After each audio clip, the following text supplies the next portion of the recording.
A great show, everyone. You too. Fantastic.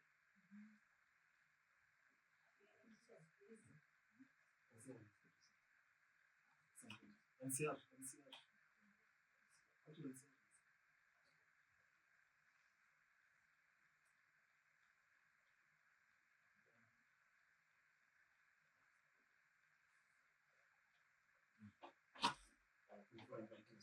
That's the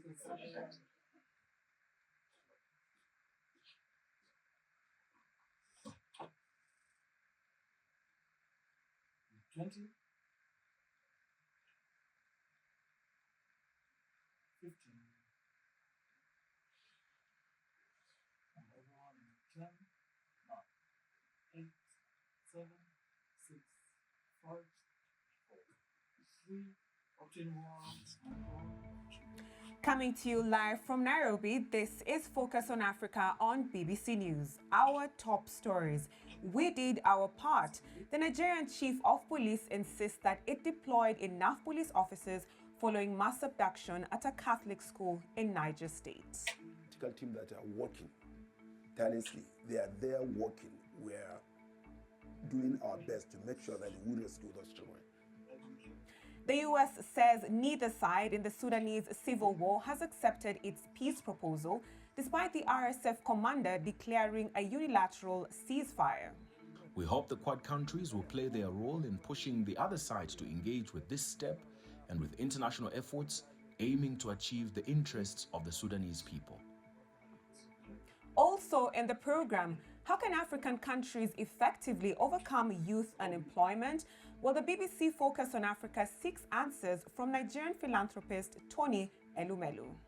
That the single most critical success factor for us in Africa, and our young ones in particular, is access to electricity. And we'll tell you why a local community in Kenya has mastered the art of coexisting peacefully with wild animals.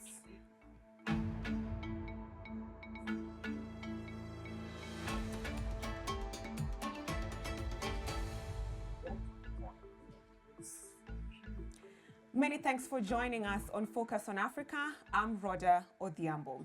Now we begin in Nigeria, where Niger State Police Chief Adamu Abdullahi Eleman has insisted that he has deployed enough police officers to Papiri, where kidnappers abducted more than 300 pupils from a Catholic boarding school last Friday. However, when a BBC team got to the school, no security officer was present. Now, the latest wave of abductions has intensified fears of worsening insecurity across Niger, Kebbi, and Kwara states, where at least 402 people have been abducted this month alone. That's according to UN reports. Meanwhile, another kidnapping has been reported in Kwara State. 11 people are reported to have been abducted close to where 35 people were taken last week. One person is reported to have been wounded in the attack by a gang of at least 20 men, some of whom were armed. Now, those seized last week have been released. But first, let's go to Abuja and speak to our correspondent, Chris Ewokor, who's been following the story for us. Many thanks for joining us on the program, Chris. So what are the school authorities saying about the kidnap? Well, the school authority, especially the chairman of the Christian Association of Nigeria in Niger State, who also doubles as the proprietor of the school, is saying that authorities in Nigeria, or the police really, hasn't done enough to, ensure that these children are rescued. In fact, he said that what the police have done was to come to the school to compile the names of the missing children. And so far, that is all the information they've gotten about the children. Now, the man, that Bishop Bulus Dawa Yohana, has been speaking to my colleague in Niger State, Medina Meishanu. Not much has been done. What we on our own part, what we have done is collation of these names so that we know exactly who are those who are affected, who are missing. Have you put any pressure on the government or on security agencies to actually visit Papiri? Well, when everyone knows his duty and responsibility, I don't think you need somebody to tell you if something has happened And so if you are a leader and you know a responsibility, if something happened, that is the first thing you should do.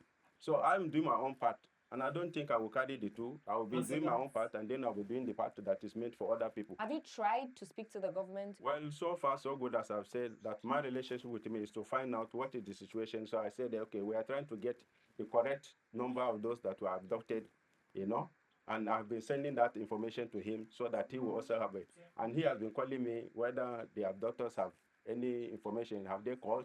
I said, no, we have not gotten any call. I think so far this is what has been my conversation with him. And Chris, the bishop there seems to be blaming the police officers for this. So how have the police responded to these concerns that have been raised by the bishop?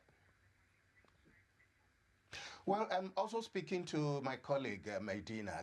The police in Niger State, that's the police chief, Adamu Abdullahi Eleman, said that they're doing enough. I mean, they're doing what they can. They've done their best. They're doing what they can to ensure that the children are rescued. They've deployed men into the bush and their tactical teams, and they're also working in collaboration with other security agencies. Here's how he put it with Medina Machanu.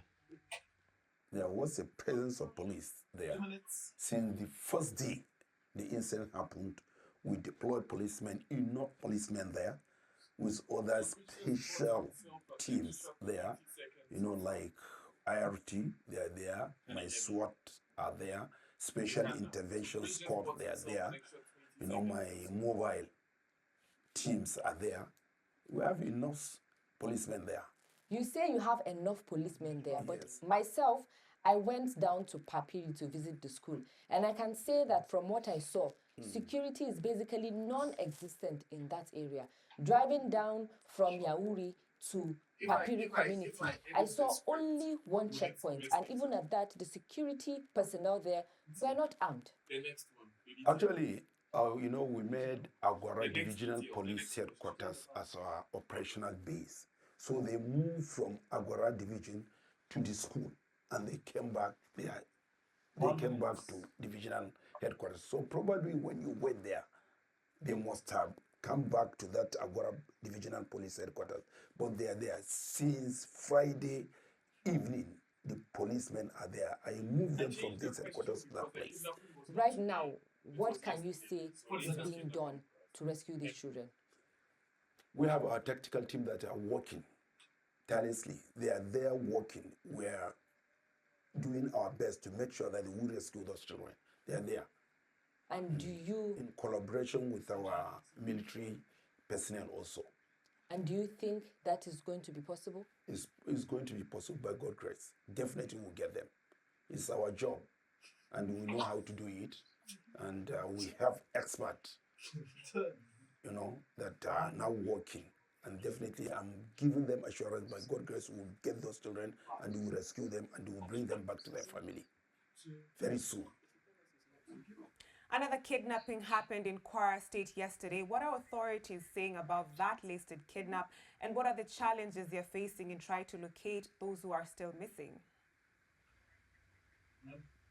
Well, I've seen a statement from the police in Kwara State saying that at about 6:30 local time on Monday evening, they received some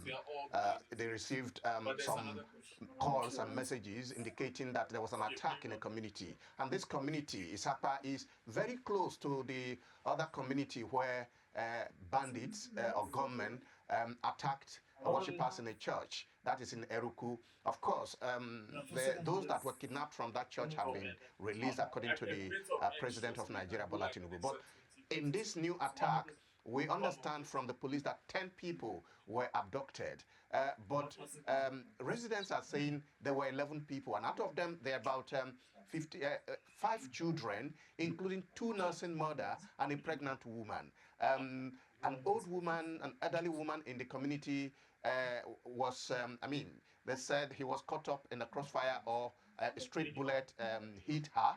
And the police said that she's been treated in the hospital. So it's packed, fear, it's packed kind of tension, and many people are feeling not really very safe, especially in the areas where these attacks are happening right now.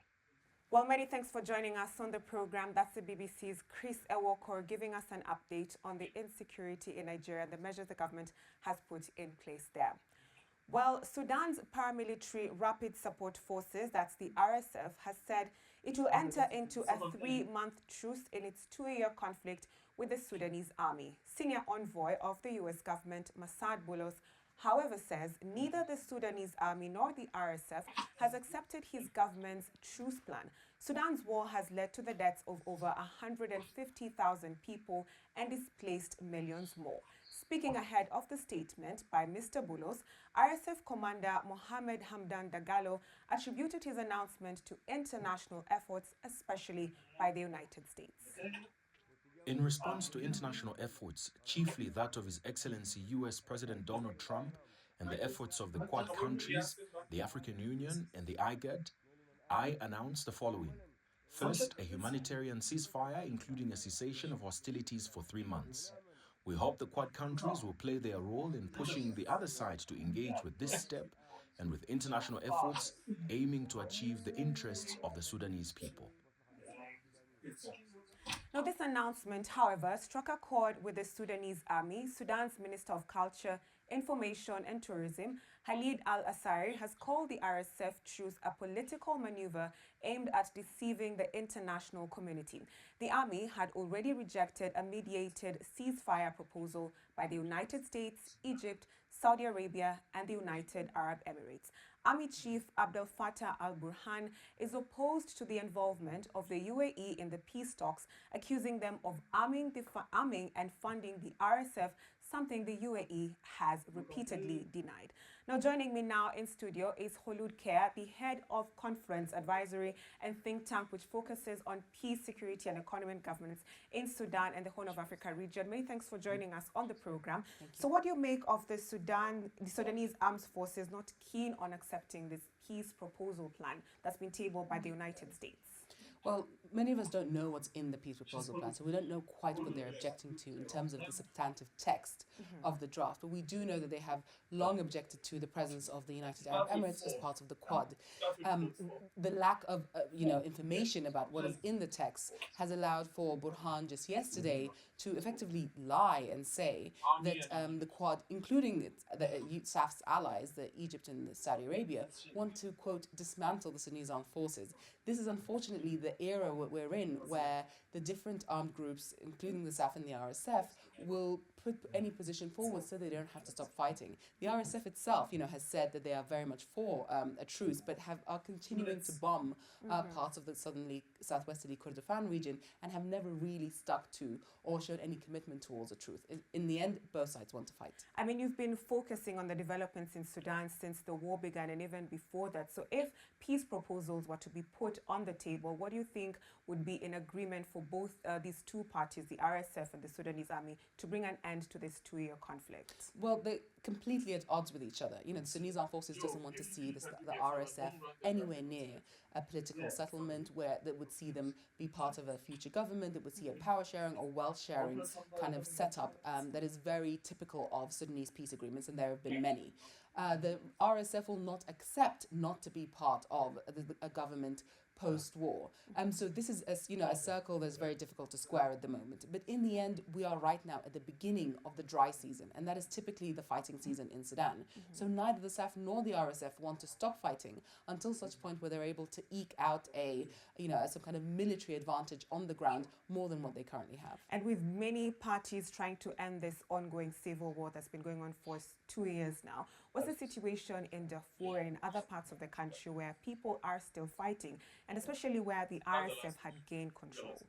So Al Fashir is the town that the RSF recently took over at the end of October. And what we saw after the RSF takeover was what we had predicted for a very long time, which is that the RSF would be committing mass atrocities in Al Fashir, and that's indeed what has come to pass. We're still in the process of trying to figure out what the fate of possibly hundreds of thousands of people is in Al Fashir, but we do have estimates that say upwards of tens of thousands of people have been killed even just in a short span of time. We also know that the United Nations has recently declared a famine in Al Fashid, as well as other parts of Sudan. The Sudanese Armed Forces rejects this designation. It says that there is no famine at all anywhere in the country, and the RSF has effectively stopped all access for humanitarian organizations to be able to deliver aid for those undergoing famine. So if you're a civilian in Sudan right now, you're being, starved, you're being besieged, you're being killed by one or both of the parties, and there seems to be no end in sight, no sort of red line that they won't cross. All right, many thanks for joining us on the program, Khulud Care, focusing on peace and security in Sudan.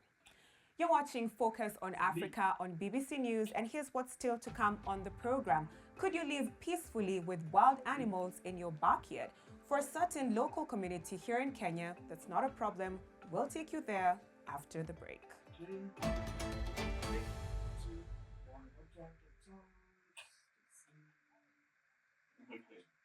Thank you.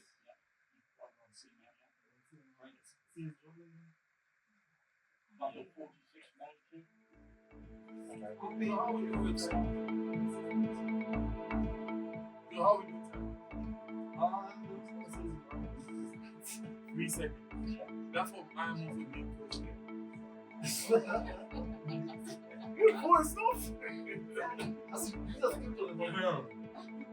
What do you say? No, it was Hulu. Hulu is right there. 1 minute right now. 1 minute.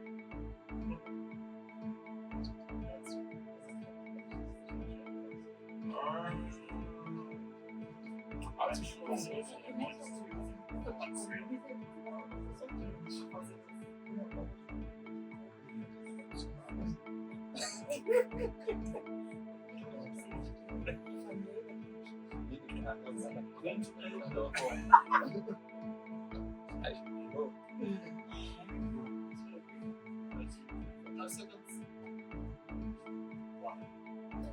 What does it say now? Does it say like it's yeah.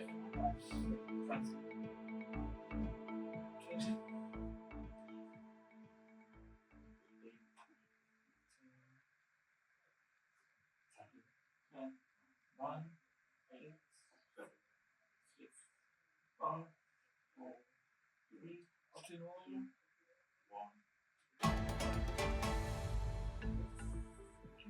Welcome back to Focus on Africa. Now, nearly 2/3 of Africa's young population are unemployed. That's data from the African Development Bank Group. It's a crisis that is gradually rising as economic growth has not been favorable in absorbing young people into the labor market. But how easy is it for this group to start businesses? Nigerian philanthropist Tony Elumelu has sought to bridge this gap by providing money to 24,000 young entrepreneurs across the continent. The BBC's Charles Gitonga spoke to him and started by asking him how he measures the success of these businesses. When we started, we said we want to create jobs through the entrepreneurs we support. Because as you know, job creation is not done by multinationals, by big businesses. And neither is it done by government, it's done by small and medium scale enterprises. So the more small and medium scale enterprises you support to succeed, the more jobs you create. How many jobs across the continent have those 24,000 businesses created? I think over 1 million jobs have been created by those that we have supported. This is hiring 10 people, 20 people, 30 people. This is how you create jobs for a generation. How have you been able to help those businesses navigate some of the many challenges that we hear about? I mean, registration, taxes. We speak to young business owners. These are the things that they raise. How do you help navigate that? We train them. To me, that is first level empowerment. 2 is we appoint mentors for them. And so these are mentors who help you to navigate difficult terrains and difficult times. I also embrace advocacy. When I see the President of Kenya, I'll be talking about things that are close to the heart of our young world. What are those? I believe, and I've said it several times, that the single most critical success factor for us in Africa, and our young ones in particular, is access to electricity. If we can provide electricity, reliable power, affordable power to our people, they will succeed more. So that is important. And then where there are established business issues, when I go to see presidents, policymakers, development partners. I bring these issues to the table. So things that affect entrepreneurship, businesses, environmental factors, policy inconsistencies, policy issues, will bring them on the table, because my message to African leaders is let's support our young ones to succeed, because their success is our success. And they cannot succeed if we don't create the right enabling environment or conducive environment for them. What about some of the other issues of the young people? You've seen the protests that have been happening across the continent, including in Kenya, where you are today. They are talking about poor governance, they are talking about unemployment, high cost of living. How do you represent that? Because you're operating in a space that has a lot of young people. You have a whole lot of them following you on Instagram, right? They watch your content, probably inspired by what you do and the life that you have. How do you carry that message to these policymakers? My message to... Besides entrepreneurship, no, my not message, all of them want to become entrepreneurs. No, my message to African leaders is what is good for entrepreneurs is good for the citizens. Let's improve standard of living for our people, but provide infrastructure, which is why I said that I'm happy to talk to presidents, including your president, about infrastructure. So presidents that embrace infrastructure development are people presidents I like. Where do you see AI coming in, specifically on the African context, where there is stuff like inequality, lack of some of the basic infrastructure that you're trying to invest in? AI is good for productivity, but AI can breed inequality, especially in Africa, because of access to the infrastructure that we need to power AI. We need massive power generation in Africa, electricity to power AI. Internet connectivity, bandwidth issues exist in Africa. Access to electricity that will help you even power the AI infrastructure is not existent. So it's a future today that is a bit bleak, because a world that our children in Africa will compete with people from other parts of the world, and they are being left behind. Now, here in Kenya, human-wildlife conflict is one of the biggest causes of the reduction in wildlife populations in game reserves across the country. But a model adopted by a community-run conservancy in the Great Rift Valley region could help in addressing the wider issues at the heart of conservation, such as grazing of wildlife and urbanization. The BBC's Elaine Chong with that report. At dawn in a village in Kenya's Masai Mara wilderness, zebras are waking up. This is the National Conservancy, which prides itself on how the local Masai community and their cattle live alongside lions, elephants and giraffes. Animals world famous in this region. National model is all about mix, whereby people, livestock, wildlife live together. From National is a Maasai name, which means coexisting. Nothing should come out at its formation. So that model of National of mix make it unique. Another unique thing about National, it's the first conservancy that is formed, governed and managed by the community. Community conservancies emerged in the 2000s to protect wildlife corridors, with locals pooling their individual plots and pulling down fences so animals could roam freely. To make money, locals often leased their land to tourist companies and moved away. Nashilai, which means coexistence in the local Ma language, was founded in 2016 to keep its 6,000 people in the conservancy. The coexisting model is the way to go, because we don't have to create what we call the conservancy refugees. Conservation refugees is something that we should always discourage, because where should the community go? The Maasai have lived with the wildlife for the longest time possible. Why do we have to move them because of conservation? Nashilai earns money through training locals to become rangers and tour guides. It is run by a council of elders who decide on grazing and conservation areas. Part of the fact that there was a present and clear danger of losing the cultural connectedness to the land,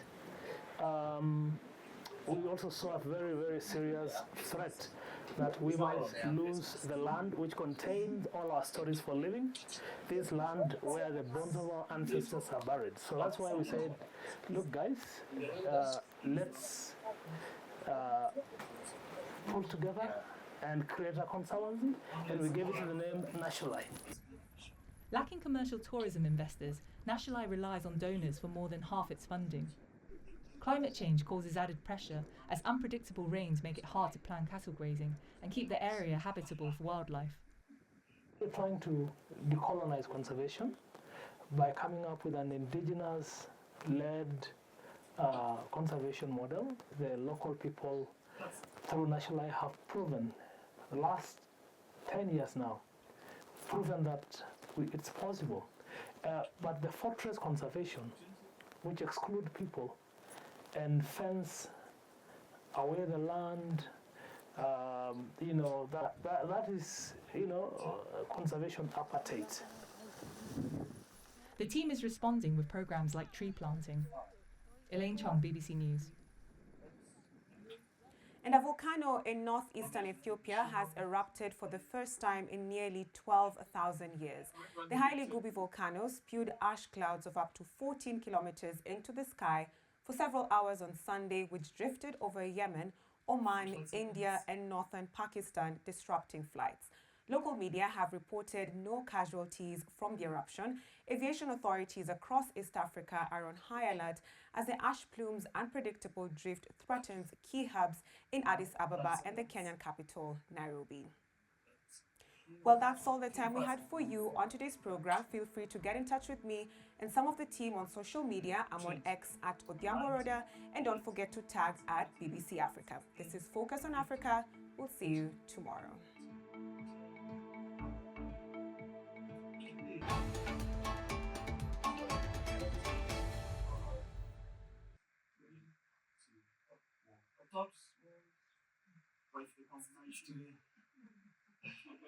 Yeah, well done, everyone.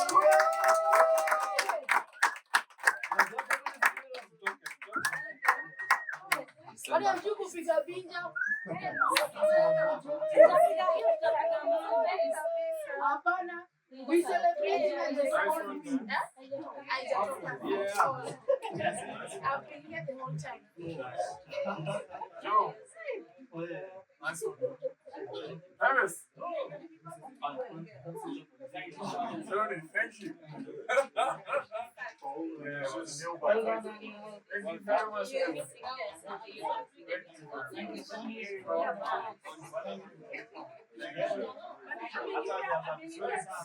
Like guys, like from now on, you are more responsible. Yeah, exactly. Yeah. Solomon, those of you.